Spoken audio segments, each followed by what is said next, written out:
welcome back to Tech Type Podcast, Season 2, Episode 4, recorded Thursday, 28th of January, 2021. My name is Simeon. Hey, it's Ben. And some big news with Tesla today, Ben. What have they been up to? Yeah, so the long-awaited and long-hoped-for Plaid version of the Tesla Model S was released today. Some great new specs. We're talking 0 to 100 in 2.1 seconds, an estimated range of 480 kilometers, and a top speed of 320. This little baby will set you back though, about 250 grand. Yep. Yeah, after you add on the full self-driving and... Yeah, some, nice plus features to go with it. Yeah. Some of the upgraded wheels and everything to 21-inch wheels. So why is this so important to the Tesla community? So we were expecting a while ago in 2020. A while ago last year. It feels like so long ago now. Production of the Roadster. Yes. Which these numbers, the 0 to 100 in 2.1, or for people in the States, 0 to 60 in 1.99 seconds, under the 2-second barrier. Speeds. Why isn't that out for a start? And is this the replacement, or is this the proof that it's coming? So there's a few reasons why the Roadster hasn't come out yet. If you look at Tesla's kind of business model and the way they're trying to make money, a lot of their income at the moment is coming from Model 3. Mm-hmm. So they're trying to, which is their cheapest car. Yeah. So they're trying to keep that going. 'Cause that's where they're getting their revenue from. Mm-hmm. They're building up their factories, so you got Giga Berlin, you've got one going up in Texas, you've got one in China. They need to start ramping up their production and getting their money makers down and packed. Yeah. Before the big car makers catch up. Mm-hmm. 'Cause that's going to be all their bread and butter. That's going to be, like I've said, where they make their money. That's their core product. Once I've got that down and packed, they'll probably move on to Cybertruck. Mm-hmm. You've got the what's releasing quite soon, the Rivian. Oh yes, yeah. Rivian's going to start shipping soon. Yep. I think there might be another. Is there another one coming out as well? Oh, Nikola has gone under a few times and has popped back up with different trucks here and there. There's a few brands around. Oh, you got the Hummer as well. Yeah, the Hummer EV. Yeah, look, I mean, and Toyota has announced that they're going to be putting out a F21. Sorry, not F21. F-150. Yeah. Variant of electric variant of their F-150. So basically, it comes down to that because of the cost, obviously, of 250,000 Australian and similar prices for the Roadster. It's not for the masses, and therefore it's sort of not as important to focus on. No, and there's also not as much competition. Yeah, like you just said, there's a bunch of utes coming out, bunch of trucks coming out, so they need to keep up with that competition. In the hypercar kind of supercar, you got the Porsche Taycan genre. Yeah, you've got the Taycan, which is sort of still trying to compete with the Model S. Yeah, sort of. A bit more sporty. Sits in between somewhere. Yeah. But you haven't really got many from like Ferrari or Lamborghini or any of those, well-known, that are taking over. So I think they feel like they've got a bit more time in that area. It also seemed like when they brought out the Roadster that they were sort of impossible specs to be hitting. I guess there was this sense of like, breaking the 2-second barrier, 0 to 60, hadn't really ever been done with a production car. It had been done with dragsters and things like this and modified whatever on YouTube. but it hadn't been done with a production car. And so I guess this sort of Plaid model is their way of showing the tech off without having to seriously build a new body for a car. You know, they're slapping it into the Model S. Sure, they're changing some of the design on the outside and the inside. We'll get back to that in a minute. But I guess this is sort of proving the tech is there and releasing this tech to people who want to go, you know, 320 k's an hour sort of thing in their Model 3s, and have that kind of money. Some of these billionaires down in the valley, who I'm sure will be driving around. Which is it needed to be able to go that fast on suburban streets? Who knows? But I'm sure a track day with the Plaid would be good fun. But yeah, I guess, and so then they can then spend their time working on the design of the Roadster. Okay. It does raise a good point though. Like you said, these are the specs that the Roadster was promising.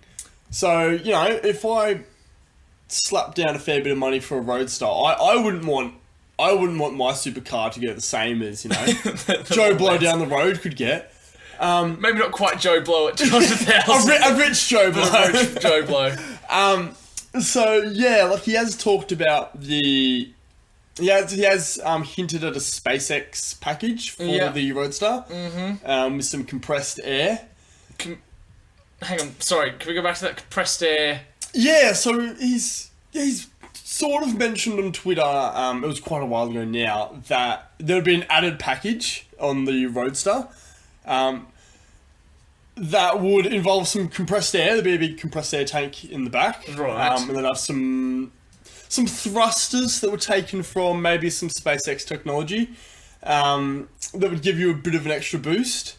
And that's to overcome the friction problem, so that because you can only spin your tyres so fast. Okay, right.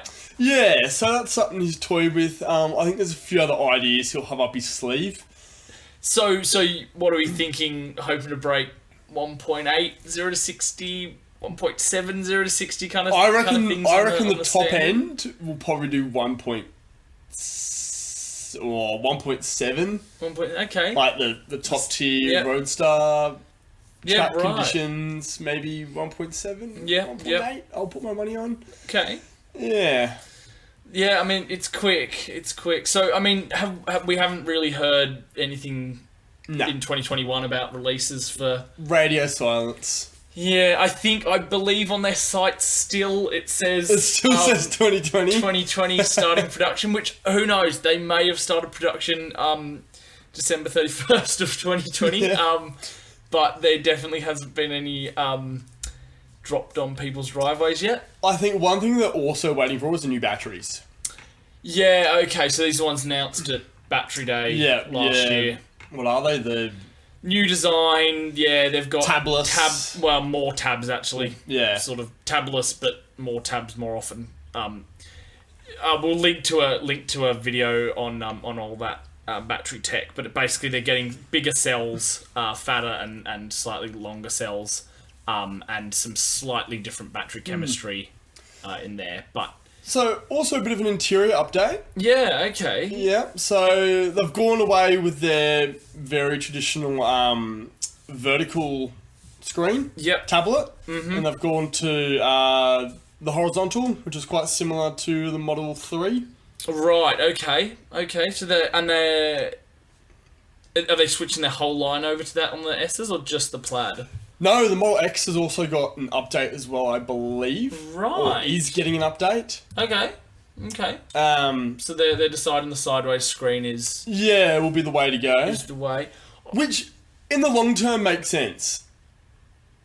To sort of standardise, so that helps with their manufacturing, and their production, but also for content consumption. Oh, yeah. When you eventually don't have to touch your wheel at all. That's a very good point. Watching movies in the car. Yeah. And they've also updated steering wheel, I believe. Yeah, so any of you that are familiar with kind of F1 racing sort of steering wheels, it's probably the best explanation I can give. They're not a full circle steering wheel. It's more like just two hand sides grips on the side. and a bit of a bottom bumper. Yeah, which could make reversing A bit maybe difficult. a bit interesting, but I guess that's what some of your driverless features are there for. That's very good point. Very good point. So they've also, along with this new steering wheel, which I imagine is very cool on the track, and that's great. But long road trips could be a bit interesting with leaning your hand at the top, or I guess with full self-driving on highways, you're not actually really holding your wheel much anymore. I think that's the big idea, is that you don't need such a big steering wheel because you're only touching it really in dense traffic. in areas it can't. So you really, if you want to pay the extra $10,000, you really shouldn't be driving it on highways anymore. Good point. It is interesting that you still have to pay, even with the Plaid, for the driverless technology. But Tesla's always dealt with their driver's technology a bit weird because it's linked to your account. So if you buy a second-hand Tesla, even if the person who owned it before you had driverless, it doesn't come with driverless for you unless you pay for it. I thought it was into the car. I thought there was a big lawsuit or a big kerfuffle when someone. I mean, they may be in the process of have changed it, but they definitely was linked to the account for a very long time. But that's a very good point with content consumption on the screen.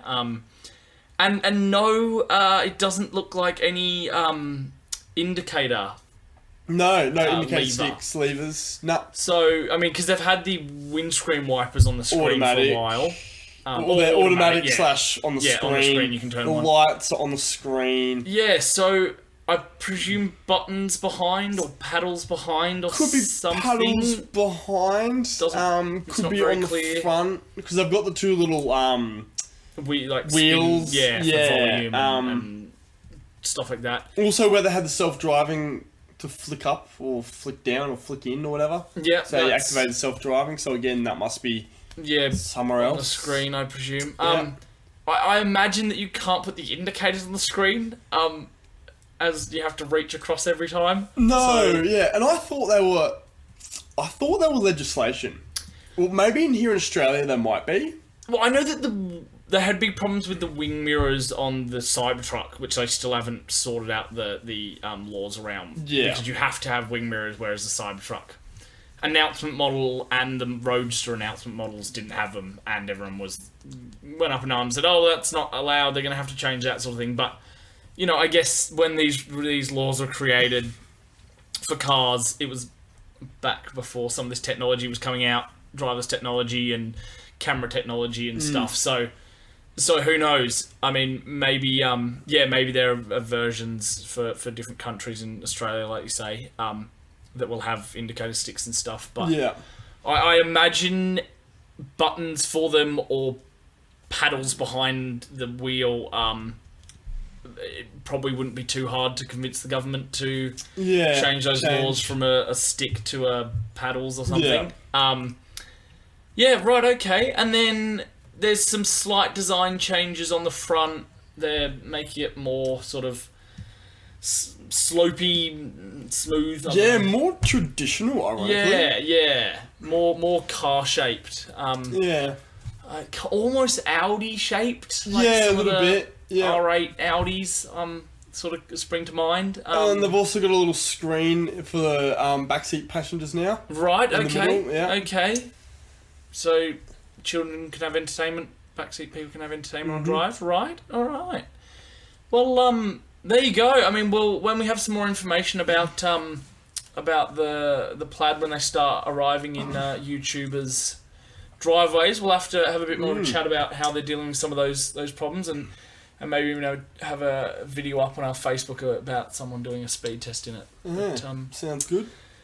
Well, so there you go from Tesla, and I'm sure if anyone hasn't heard about the Google lawsuits at the moment, we did put out an episode on it towards the end of last year, about Google. So basically, what it comes down to is that the Australian government wants Google and Facebook, but Google's the main one fighting it, to start paying media creators for their news stories, essentially. And so basically, when you search for a news story, the articles pop up, the links pop up on Facebook. On Facebook and on Google, on your Google search. And the government's basically saying that people just read those and then move on and don't click through to the sites.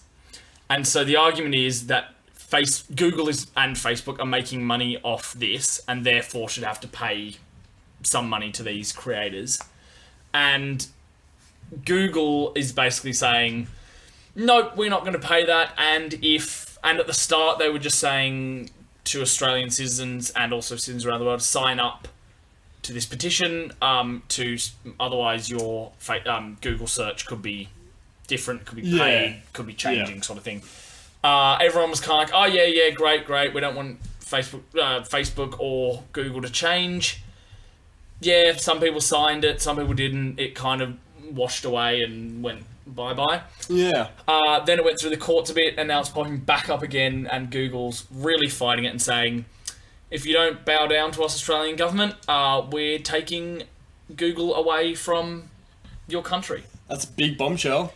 Yeah, so that is big. So that is everything from search to Google Drive to Google Photos to, I presume, Android, anything in the Google family. It could be any of it. It could be any of it. It could be a small part of it. It could be everything. So, I mean, I think, the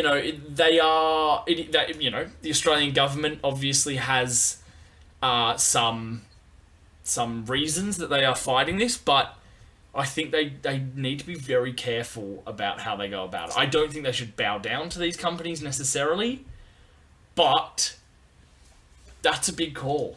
Yeah. From Scott Morrison. That's a big shot across the bow. Yeah. What do we think? Where do we think it's going? How do we think it's going to affect the Australian people? Well, the Australian government came out, Scott Morrison came out and said, we don't take to threats, we don't respond to threats.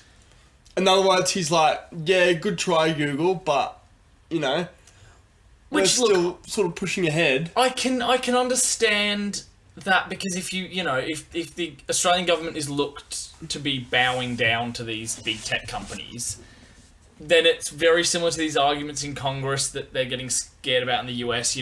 These big tech giants have too much power. Yeah.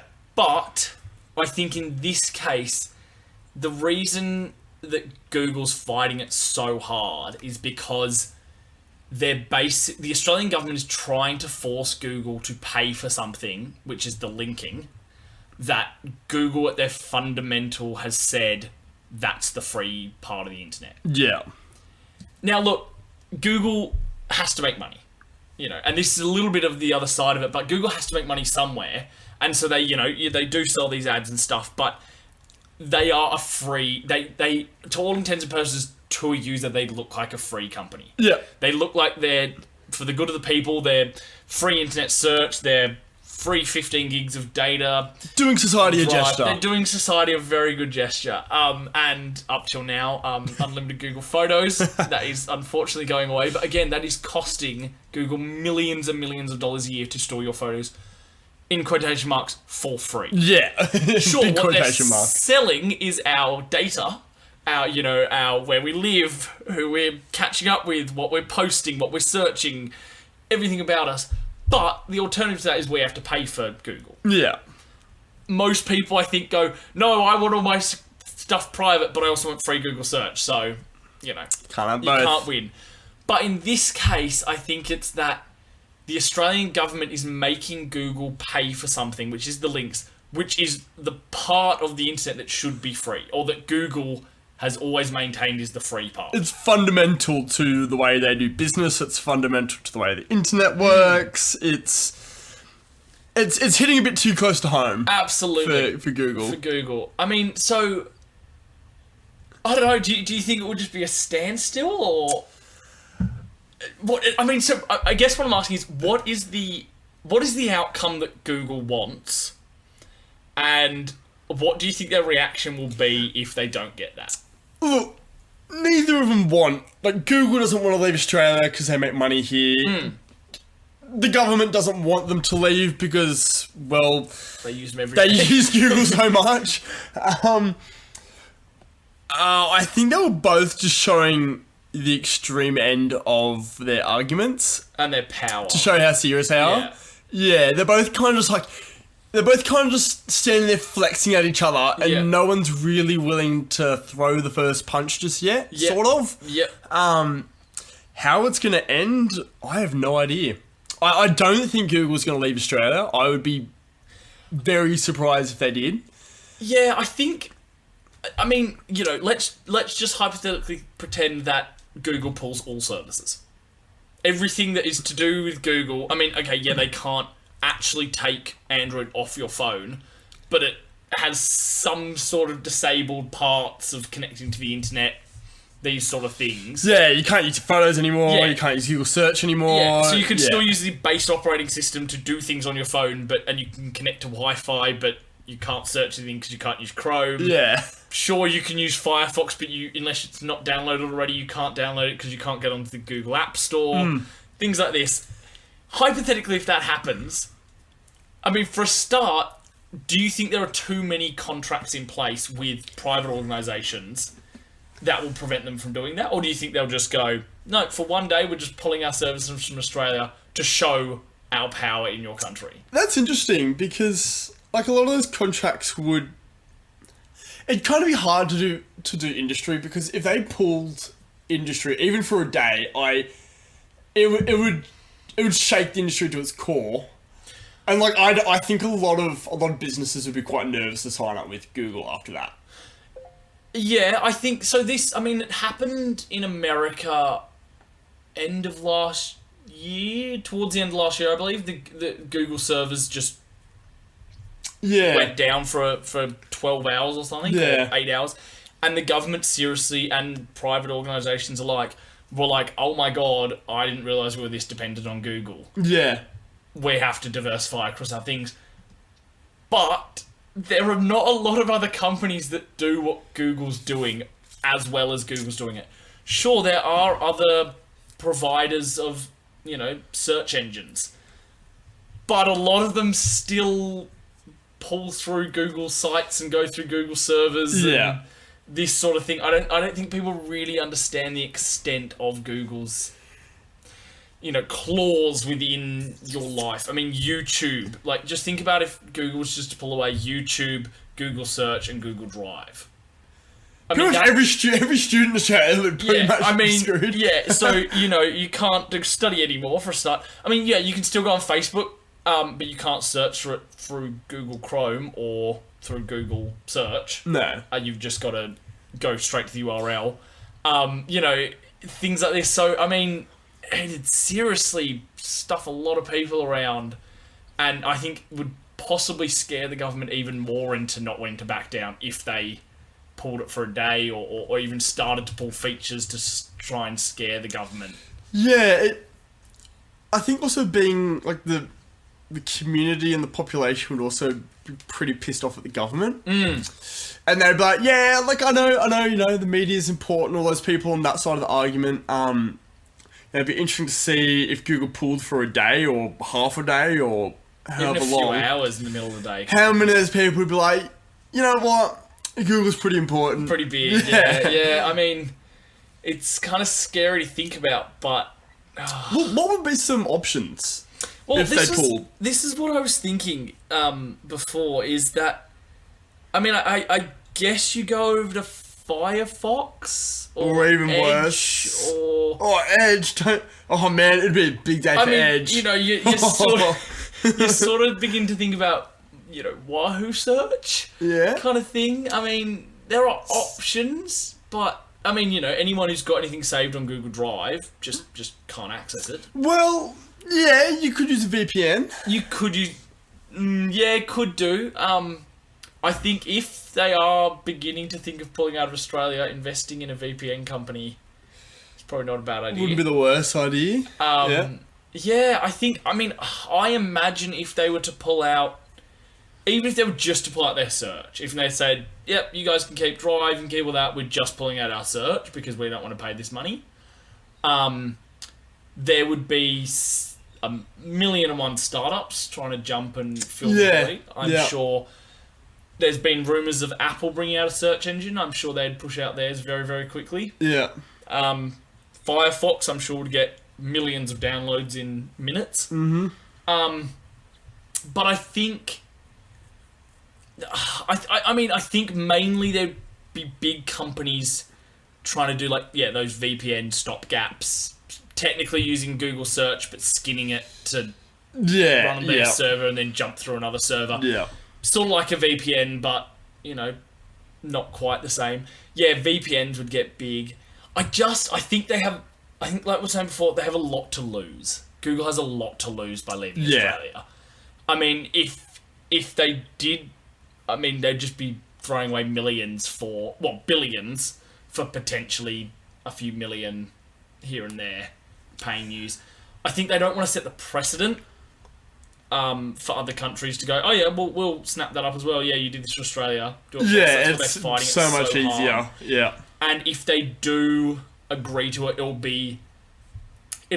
I presume they'll do it in a way that almost doesn't set a precedent. So it'll be like how the language is worded within it will mean that it's only for these particular things under these circumstances, which means essentially only in Australia.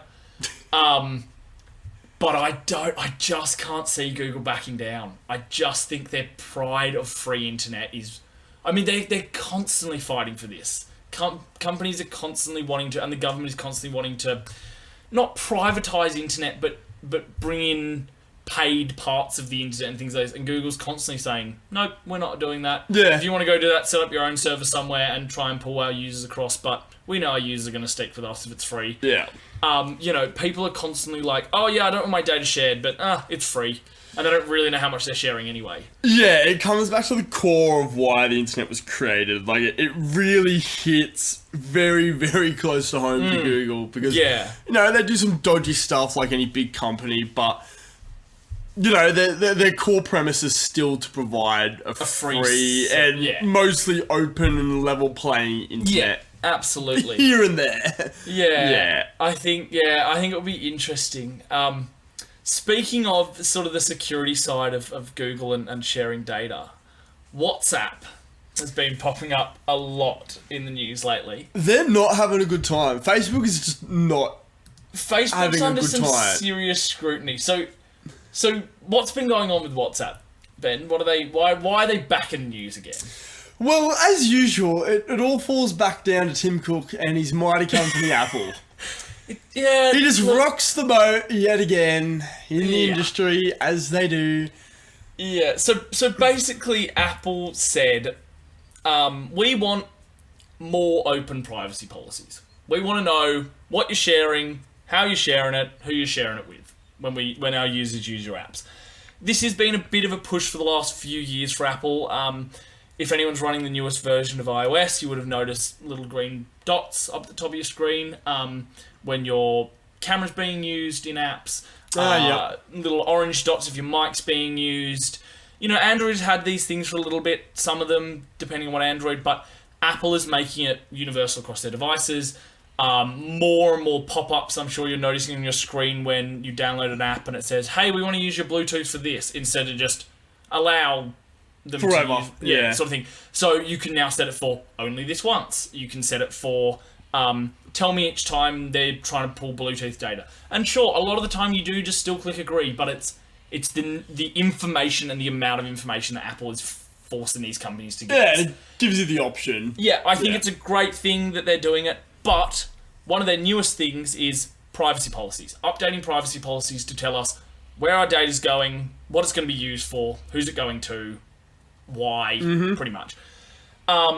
So some of the last companies to update those privacy policies were Facebook and Google. The usual suspects. Google dragged their feet because, they didn't really care. They already have been under scrutiny for... They just don't like Apple. They just don't really want to tell us how they're using it. Once they're forced to, sure, they'll tell us that they're, selling our data to cyber criminals. They don't really mind telling us, but They just prefer not to. It just, don't rock the boat, Tim. Don't rock the boat is basically what they're saying. So right at the end of these, on the last few days of when these updates had to go out, WhatsApp, owned by Facebook, put out their privacy policy, or updated it anyway.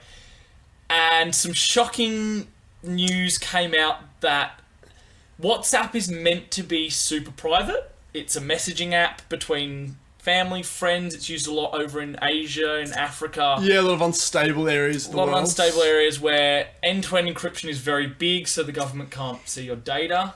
Even in news, a lot of what do you call them? Yeah, like inside. Yeah, inside news and stuff like that. Is done on WhatsApp. A lot of so it's big around privacy is essentially what their whole philosophy is. And it came out that actually maybe they're not as private as they used to be. So they're now sharing data with Facebook and Instagram, mainly around battery life of your phone while you're on the app, what phone numbers you're connecting to, stuff around the signal strength of your device, your provider. Now, individually, most of these things don't seem that important. And they're not, at the moment, sharing what's in the messages. That is still end-to-end encryption. Yeah. In quotation marks. Yeah. I'm sure, it's in their privacy policy. If it comes out it is, and I wouldn't be that shocked, but as for all intents and purposes, they're not seeing what's in your messages. Yeah. They're just pulling a lot of data, a lot of stuff around the message itself. Why would WhatsApp need to know what your battery percentage is and what provider you're with and... Well, they're basically giving it to Facebook to target your ads. Yeah, okay. So who knows why they need to know your battery percentage. But if they know things like, on average, Simeon is messaging this particular number who we don't really know who it is at this time with this much battery percentage. Sure, who really cares? But then, if I then go across and I see things around power packs, battery packs, sure, that seems ridiculous, but those are the kind of things, and those are the very, very easy connections you can make. Once you start building up an even bigger picture around people, how often they're using the app, who they're messaging, things like this, you can seriously start to see how they can get a pretty good idea of who you are, where you are, using, signal strengths and things like this, how often you're using their app, which is important data, but you don't really want it going to Facebook, because Facebook has been known not to deal with that information data quite well. So even though WhatsApp's only probably giving it to Facebook, who knows where Facebook's selling it to then? Yeah. And who those people are selling it to, and who that person is. So that's basically where it comes down to. There are a few things that are a bit misrepresented, though. So basically, when Facebook acquired WhatsApp, prior to that, they were very secretive. They weren't pulling any data. Their privacy policies were seriously about protection of data, end-to-end encryption, all this sort of stuff. Sure, since then, their encryption has gotten better because they've had the resources and funding from Facebook to increase this. But on the other side of that, they've taken out some stuff in their privacy policies, which was very important, around how they were using your data, how much data they were collecting. And the privacy around that data just got taken off their privacy policy and disappeared in 2016. That's a little scary. Not many people look through those, so they never really see that, and not many people look at it pre-2016 and then post-2016. So not a lot of people pull up on these apart from some big lawyers. But that's a bit scary. And I don't know, I think WhatsApp is not the app it used to be. And one big proof of that was Elon Musk getting on Twitter and saying, don't use WhatsApp, use Signal. So what are some alternatives? So Signal is the biggest one at the moment. They're a open source non-for-profit organisation, which is, as far as we can tell, real end-to-end, doesn't push any data. So in their newest update of their privacy policy to to Apple, they don't share anything. They don't share who's on. They don't actually know. I don't think how many users they really have. Yeah. Even the company themselves don't know these things, let alone who they're seeing. So they don't know how many people on the app at once. They don't they know how many downloads, but they don't know how many really people are using it consistently. Yeah. So if you are a bit scared to use WhatsApp and this stuff has been in the media and been scaring you, absolutely go onto Signal. But it's not changing now. I think the biggest thing that has come out of this is that everyone's like, oh my god, WhatsApp's all of a sudden really bad. No, these things have actually been happening since 2016. Yeah. They just haven't had to tell us until now. Yeah. So if you've been using it since 2016, keep using it. I mean, yeah. Look, I don't know. I think they've already got your data, unfortunately. And if you use Facebook, Messenger and Signal, sure, for some things that you are more protective of, yeah, maybe go over to Signal for some of those conversations. But in general, they've already got your data, unfortunately. Yeah. I think WhatsApp, so there was, when this got released a couple of weeks ago, or a week and a bit ago, Signal got millions of downloads in like a few minutes. Yeah, it got real popular. Yeah. And Elon Musk definitely helped with that, posting it. There's a few other people, high-profile tech people who were sort of saying, yeah, maybe don't use WhatsApp, everyone. Yeah, so Edward Snowden used the Signal. He's, big advocate. Yeah, Signal. So there's definitely some big names pushing people across, but I don't know, I guess it's that there is always that argument of if you're not doing anything wrong, you've got nothing to hide, but you also just don't really want to give that data out. Yeah, well, sometimes you have to, well, not even wrong stuff, sometimes it's the government. You're doing some stuff against your government and you don't want them to know? Absolutely. In some, in China where you're not allowed to go onto certain sites and discuss certain things. Yeah, so I know WhatsApp we use a lot in like Ukraine. Yeah. And a few of those kind of nastier parts of the world. So yeah, WhatsApp should be hopefully a more secure platform. Signal. Sorry, Signal. Yeah. So Signal is basically the big one at the moment that people are going across to.